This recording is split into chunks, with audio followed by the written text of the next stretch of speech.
Amém, igreja? Convido a todos com a paz do Senhor, amém? Eu estou aqui, tive de manhã, não vou dizer que é a primeira vez que eu estou aqui, neste exato lugar. Estou aqui acompanhado da minha esposa. De manhã eu estava acompanhado pelos meus 2 filhos, mas eu fiz uma troca e trouxe a minha filha mais velha, que não estava aqui pela manhã, e também o meu genro. Nós somos ali de Vila Bela, Estamos lá com o trabalho. Há um ano e meio, eu estou à frente da igreja ali em Vila Bela. E como a gente fala de missão, muitas vezes a missão começa por nós mesmos. A missão, ela começou em mim. E eu tento, dentro da minha capacidade, que Deus sempre vem me instruindo, passar aquilo que o Senhor tem falado ao meu coração, ao coração da igreja. Quando fala em missão, a gente já pensa logo em guerra, A missão de guerra. Hoje, irmãos, nós estamos praticamente numa missão de guerra, numa missão onde nós temos que resgatar as pessoas, muitas vezes caídas, muitas vezes tristes, muitas vezes sem horizonte.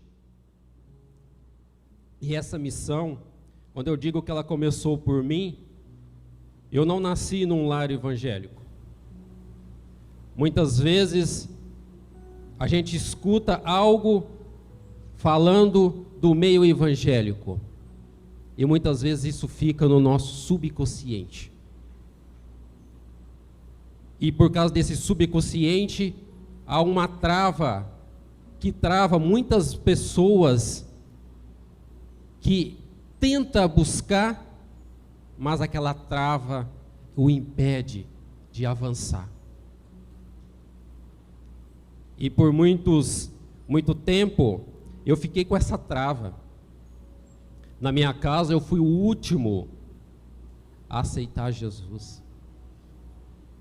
Já casado, a minha filha, ela é a percussora desse caminho, porque ela foi primeiro, e ela tinha 8 anos de idade. Então ela foi lá, e logo em seguida ela começou a falar, Começou a falar o que ela estava vendo lá. A mãe dela interessou, e aí a mãe dela foi. E aí começou a luta da mãe dela para levar o pai. E muitas vezes essa luta está na casa, está na sua casa, está na sua família. A luta de querer levar também o seu ente querido para junto do pai, para a experiência do pai. Porque eu digo que essa experiência, ela te muda. Ela muda. E por que eu mudei? Mudei pela dor. Muitas vezes as pessoas mudam pela dor. A dor, ela transforma.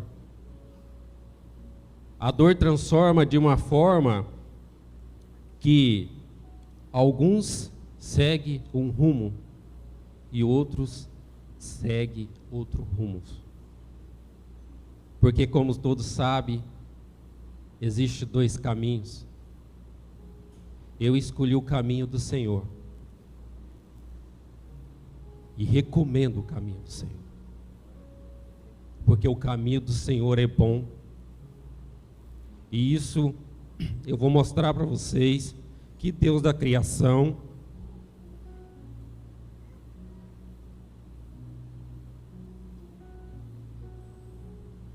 o caminho é bom e a promessa é boa.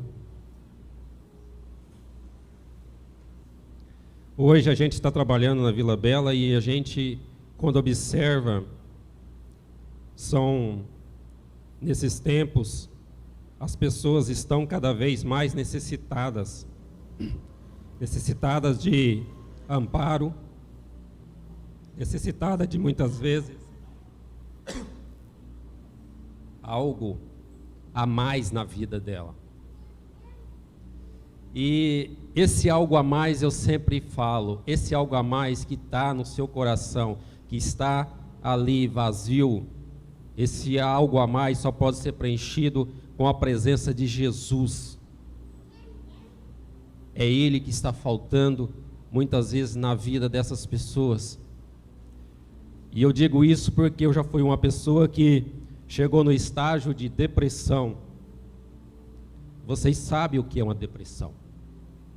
Com quem não sabe, já viu alguém com depressão.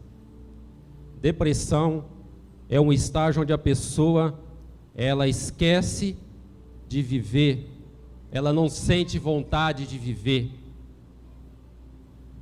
E a palavra de Deus diz que Deus nos deu um sopro de vida, né? Um sopro de vida. E como que eu não quero viver?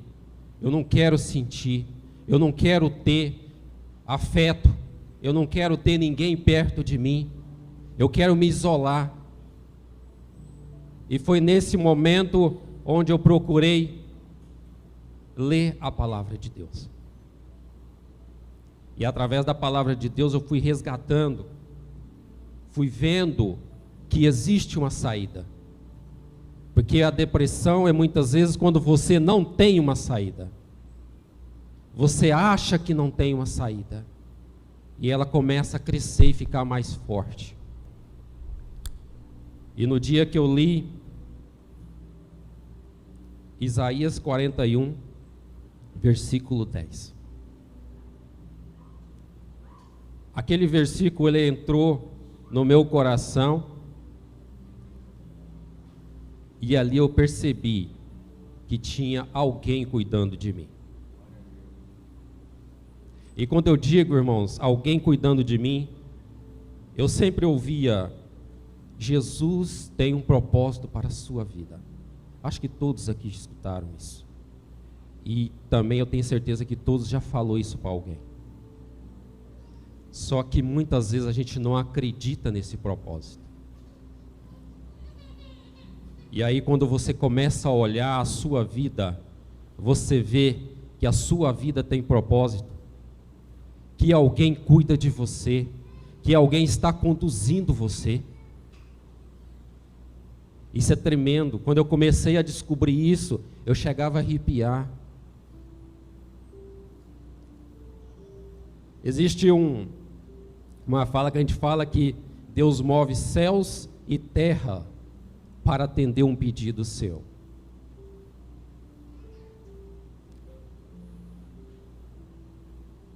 E eu vou contar para vocês um caso interessante. E a cada vez que a gente vai vendo isso e analisando, a gente começa a arrepiar e ver que o Deus, Ele sempre está presente na sua vida. Ele sempre está ali do teu lado. Mas como sempre diz, Ele é cavaleiro. Ele jamais vai ultrapassar a barreira se você não o permitir. Estava no meu trabalho, ali, sempre trabalhei sozinho numa sala. E digo para vocês que eu nem era evangélico ainda.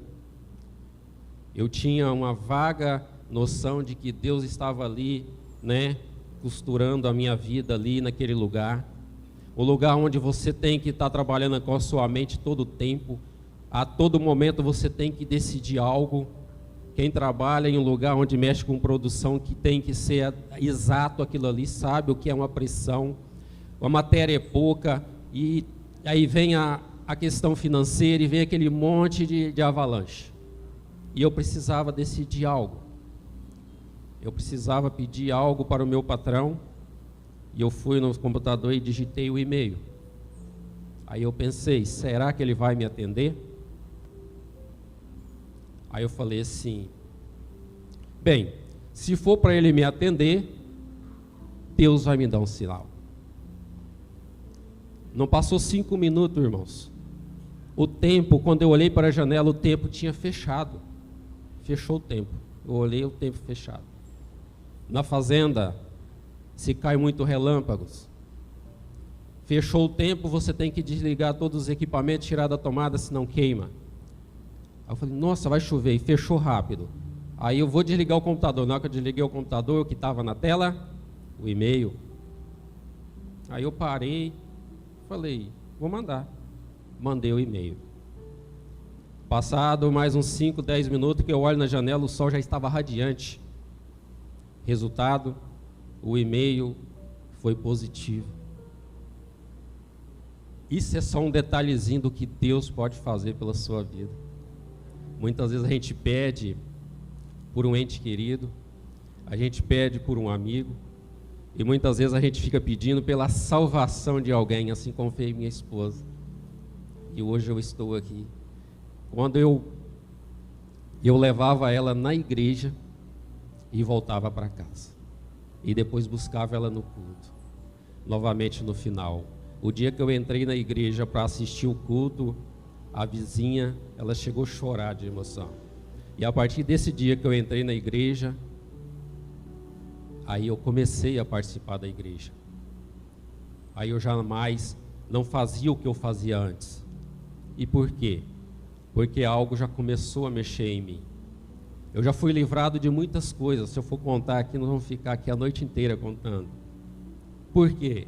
Porque a gente tem que começar a observar os sinais de Deus na nossa vida. Nós passamos uma vida muito atordoada e não percebemos o que Deus está fazendo na nossa vida.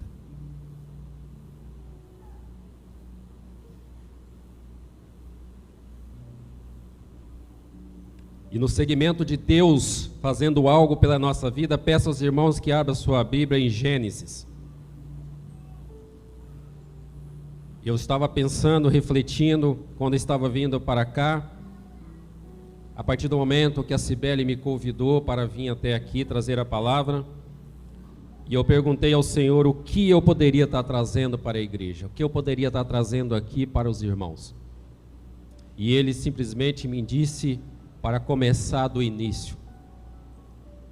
E o início na palavra de Deus é Gênesis. É um início na palavra de Deus e pode ser um início também na vida de vocês hoje. Depende de como você vai interpretar o que Deus tem para falar com você nessa noite. Amém? A palavra de Deus começa no versículo 1 dizendo o seguinte, ó: no princípio criou Deus os céus e a terra. Sobre a face do abismo, e o Espírito de Deus movia sobre a face das águas. E disse Deus, haja luz, e houve luz. E viu Deus que era boa a luz. E fez Deus separação entre a luz e as trevas. Deus chamou a luz de dia, e as trevas chamou de noite. E foi assim a tarde da manhã, o dia primeiro. Aqui Deus está falando de duas situações. Ele estava criando. Imagine, de manhã eu fiz um exercício com o pessoal e eu quero que vocês façam agora nessa noite. Eu sei que a luz é muito boa, mas agora eu quero que vocês sintam um pouquinho. Aqui fala que a terra era vazia e havia trevas. E como é que eu posso enxergar trevas? Agora eu quero que cada um feche seus olhos. Feche seus olhos uns minutinhos só, uns segundos. Feche os olhos. Começa a se situar com os olhos fechados. Começa a se situar. Aqui diz que Deus se movia. Tenta se mover na sua mente. Tenta se mover. Amém? E aí, o que achar da experiência? A experiência não é boa, porque Deus viu que faltou alguma coisa. E nesse momento que Ele viu que faltou alguma coisa, Ele já de imediato, haja luz. Haja luz. E aí houve uma luz. Hoje nós estamos sobre a luz. A luz, ela é tão importante que quando estamos em casa que acaba, a luz, o que nós fazemos? Corremos para pegar algo para iluminar. Hoje está muito moderno, a gente já liga as câmeras do celular e já está ali de boa. Mas antes não, antes as pessoas procuravam uma vela, as pessoas procuravam o que tinha em casa para acender. Acabou a luz elétrica. Mas eu vou mais além. Essa luz hoje somos nós. Essa luz sou eu e é você. É a luz do mundo. Essa luz, ela, muitas vezes, ela também se transforma em trevas. Ela vira trevas. E ela pode virar trevas. Quando eu falei de dois caminhos, um caminho é treva e o outro é a luz. Nós fomos nascidos luz. Por que nascido luz? Quando eu vou mais à frente no texto bíblico, lá diz que Eva deu a luz. Quando alguém nasce, a gente fala que aquela pessoa deu a luz a um filho. Então esse filho ele nasce como luz, não é isso? Ele nasce como luz, mas Deus foi maior. Ele viu que não é só a luz que ele precisava mexer. Ele já estava com um propósito. Assim como ele tem um propósito para cada um de nós, ele já começou com um propósito lá na criação. Ele criou os céus e criou a terra. A partir do momento que ele criou a luz, ele já começou a criar o sol para iluminar de dia, a lua para iluminar a noite. Não satisfeito, ele já criou os animais, ele criou os mares. Só que o importante de tudo isso, ele via que isso era bom. Olha como é bom. E esse é o bom que falta muito na nossa vida. Nós criamos as coisas, fazemos as coisas e não observamos o que estamos fazendo de bom. Eu estava até falando com o irmão Toninho, quando ele esteve lá na Gleba, que hoje nós estamos considerando tudo normal. Estamos num tempo onde qualquer coisa que aconteça, um acidente que acontecer ali, por mais estrondoso que seja, já é normal.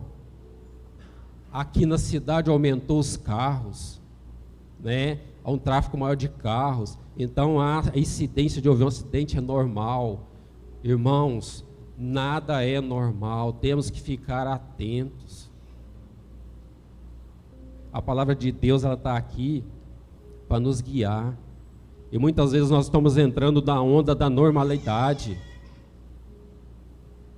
Muitas vezes, algo de bom, muitas vezes eu não passo, mas eu sempre, algo que é engraçado, eu estou mandando, eu estou replicando. Porque é normal, todo mundo está mandando, né, caretinha, está mandando piadinhas, está mandando coisa. Eu também vou mandar, é normal. E muitas vezes a palavra de Deus fica em segundo plano, porque a normalidade, cada vez mais, ela está tomando conta. Ela está tomando conta. Cada mudança que vai tendo, ela está sendo inserida na nossa mente como se fosse normal.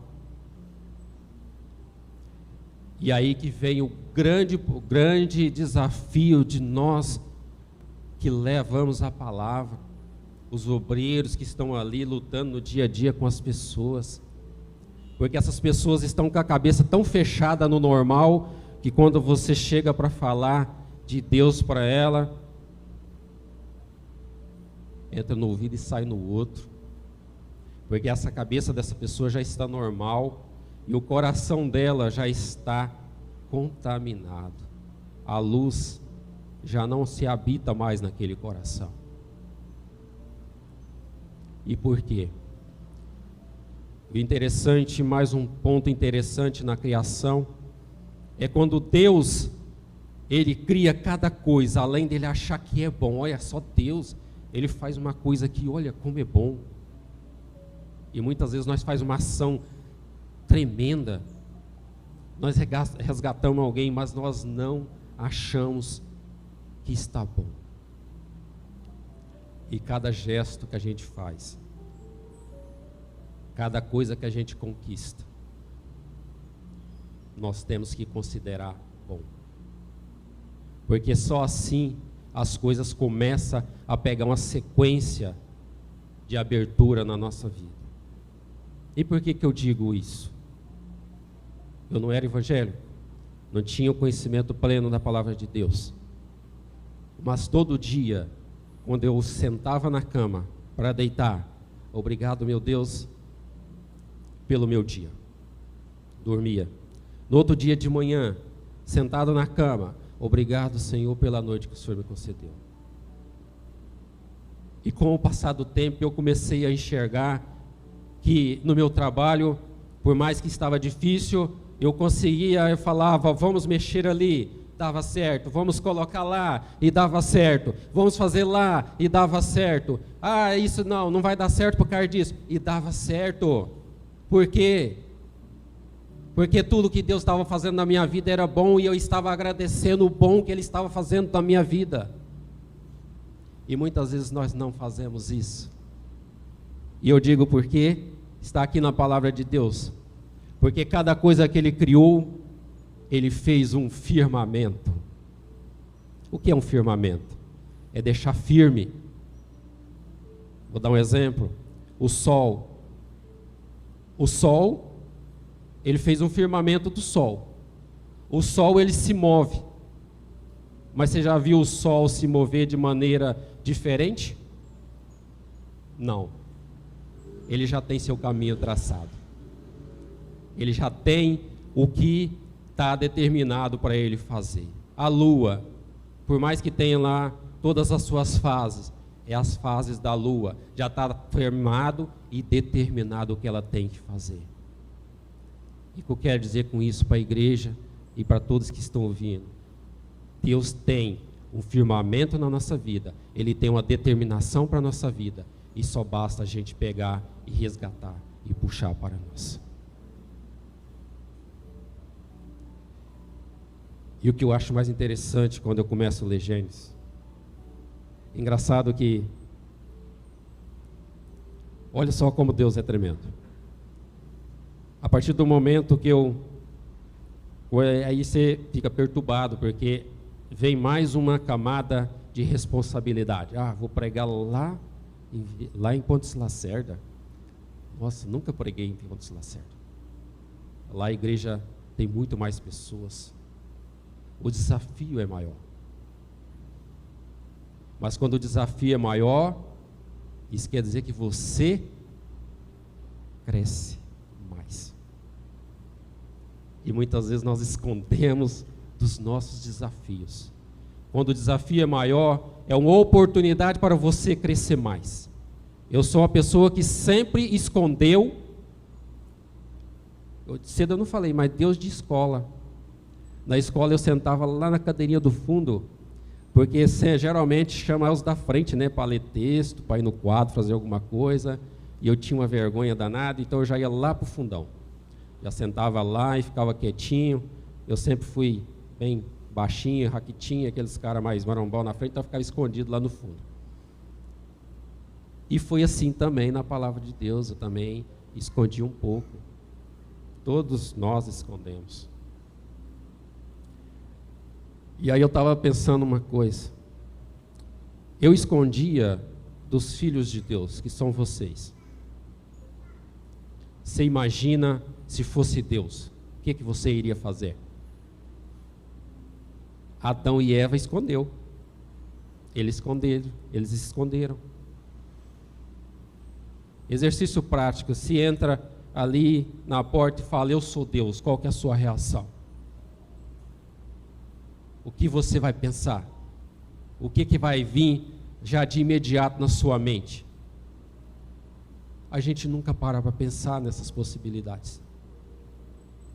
E é quando a gente começa a pensar nessas possibilidades, é a hora que a gente começa a crescer, porque se eu ver Deus, se eu ver Jesus, eu vou falar com Jesus, eu vou adorar, eu vou pedir alguma coisa, eu vou falar alguma coisa.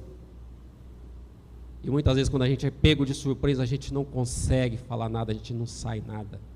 E quando eu digo de desafio maior, você cresce mais. Eu fechei meus olhos e falei, Senhor, cada versículo da Bíblia que eu li, Cada coisa que eu leio, eu quero o entendimento. Eu quero o entendimento. Legal, né? Aí eu saí do serviço e vendi as meninas. Eu venho lendo a palavra, coisa que eu já li, e aquilo vem, pá, é lá, é cá, e puxa para lá, puxa para cá, e vai, e eu estou no serviço, para um pouquinho, a cabeça está maquinando. Uai, eu praticamente não estava parando. A minha cabeça não parou de pensar. Aí eu cheguei do serviço, aí foi a hora que eu percebi isso, foi a hora que eu vim do serviço. Enquanto eu estava vendo o esporte na televisão, estava tranquilo. Na hora que eu fechei o olho para descansar, minha cabeça começou. E vai. Falei, nossa, e quando eu abri o olho, parou. Aí eu percebi. E o interessante disso tudo, que a gente tem que aprender. Eu não reprimi, porque foi uma coisa que eu pedi. De manhã eu estava sentado ali, e agora, nesse momento, o Senhor mudou praticamente toda a minha ministração da manhã. A minha ministração da manhã não foi essa, foi outra. Isso quer dizer que, num curto tempo, Ele renovou a minha mente novamente. E isso é só Deus que faz. Ele renova não só a sua mente, Ele renova a sua alma, renova seu corpo. Ele te faz você ser uma nova criatura. Mas uma nova criatura segundo o propósito dele.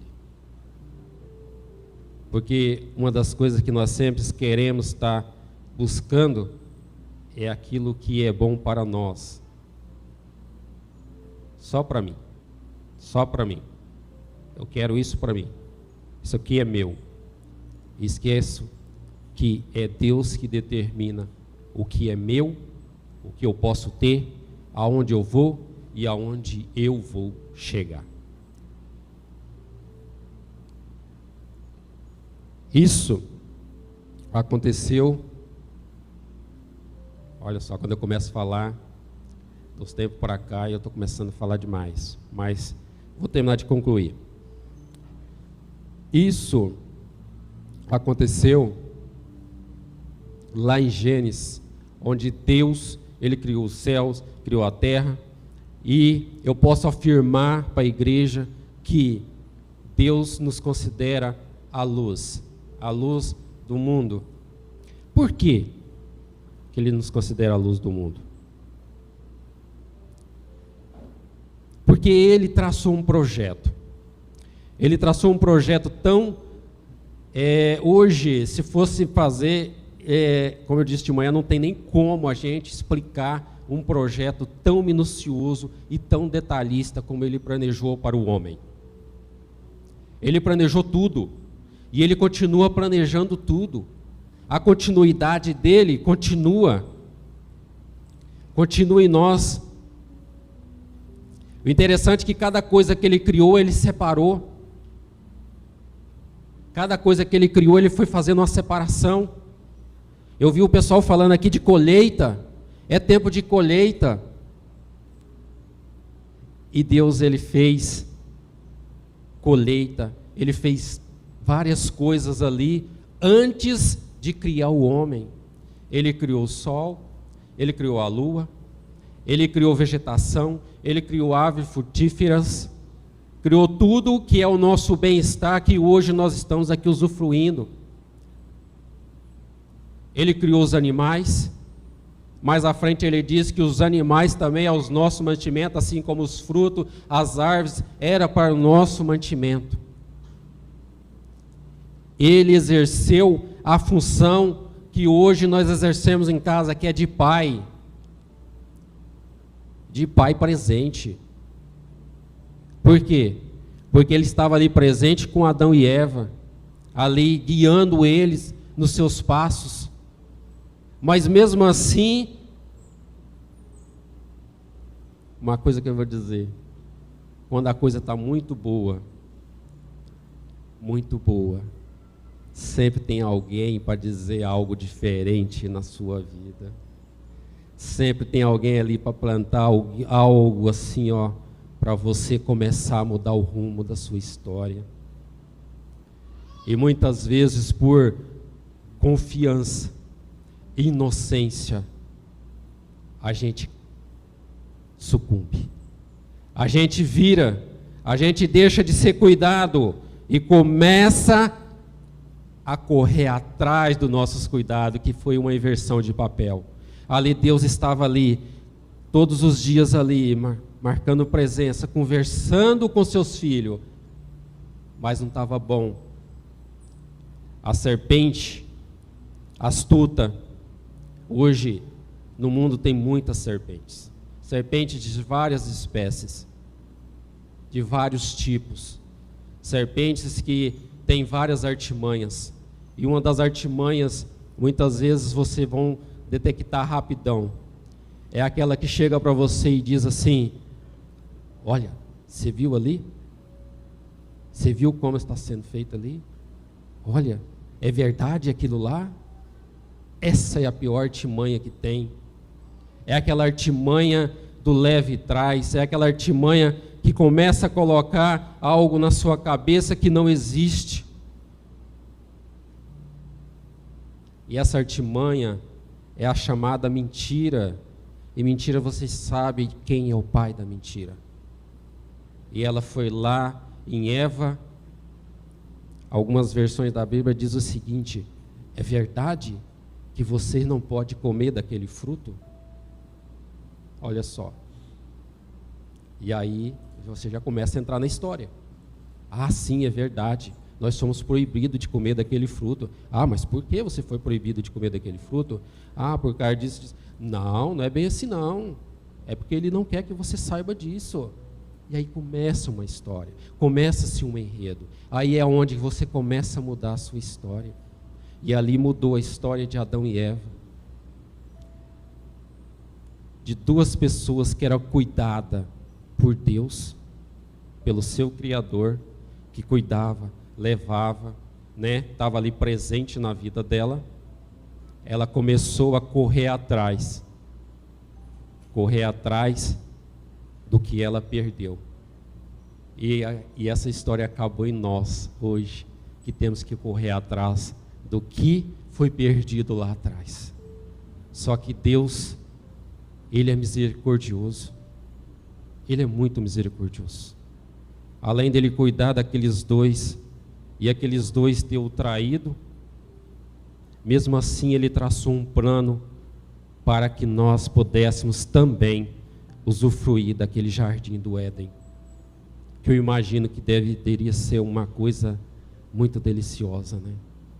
Aquele jardim do Éden, onde você poderia, se você tinha uma vida tranquila, e isso, quando a gente fala de vida tranquila, muitas vezes a gente pensa só no jardim do Éden lá, mas o nosso jardim do Éden a gente tem que fazer ele aqui também.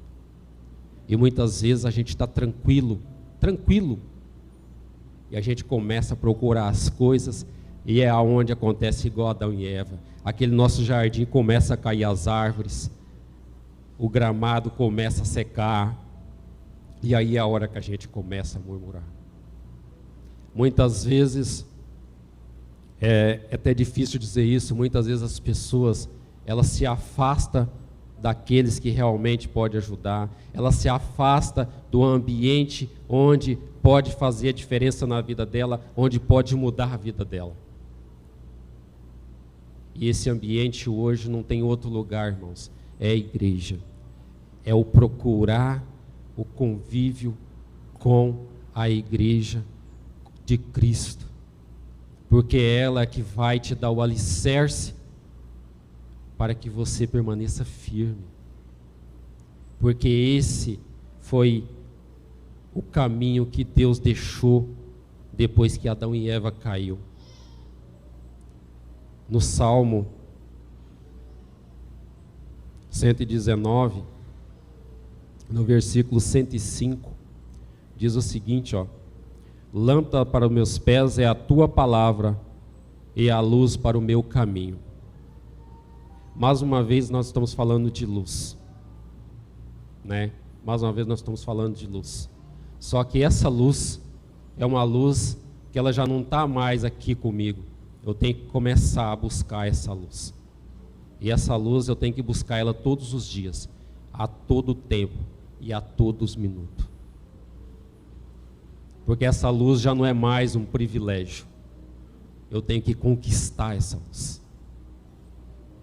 E aí é onde começa a batalha do pastor, dos diáconos, das pessoas que estão ligadas diretamente com pessoas. E até mesmo de vocês. No ide e evangelizar, porque é chegado o tempo da colheita. E quando a gente fala tempo da colheita, quando a gente fala de colheita, em colheita também há separação. Não esqueça disso, irmãos. Colheita também há separação.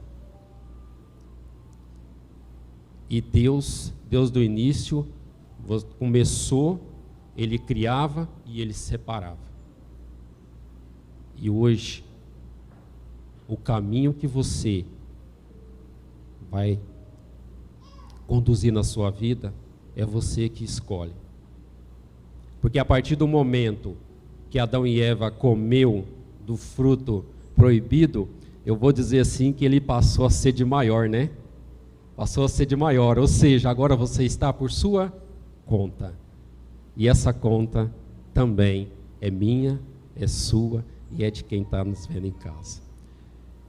E mais uma vez aqui fala de lâmpada nos pés. Sem luz, irmãos, não vamos a lugar nenhum. Sem luz não vamos a lugar nenhum.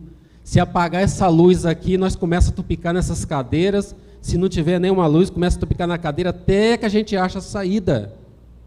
E quando a gente sai da presença dessa luz de Jesus, é isso que acontece na nossa vida. Começamos a trombar nas coisas, começamos a cair em buraco, começamos a fazer coisas diferentes daquilo que nós fazíamos quando estávamos na luz. Porque com a luz eu consigo enxergar de forma tranquila, calma e serena. Por isso que a luz é importante. Só que a luz diz que essa luz agora ela está numa palavra. Olha só que interessante. Agora essa luz está numa palavra. Palavra de Deus. Que diz que é o caminho. Então vamos ver agora, para os irmãos, para concluir, quem que é esse caminho? Quem que é essa palavra? Vamos olhar em João 14, no versículo 6. Todo mundo conhece. Todo mundo sabe do que eu já estou falando. Mas na vida nem sempre o importante é saber. O importante é seguir. O importante é cumprir. E no capítulo 14, no versículo 6, diz o seguinte, ó. Disse-lhe Jesus, eu sou o caminho e a verdade e a vida. Ninguém vem ao Pai senão por mim. Este é o caminho, Jesus. E eu sou grato a Ele, porque Ele me deu mais uma chance.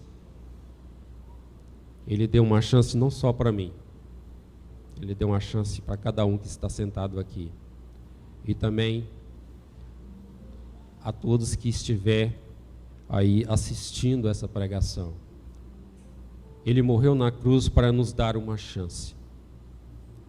Cabe a você, nessa noite, definir se eu sou luz ou se eu sou treva.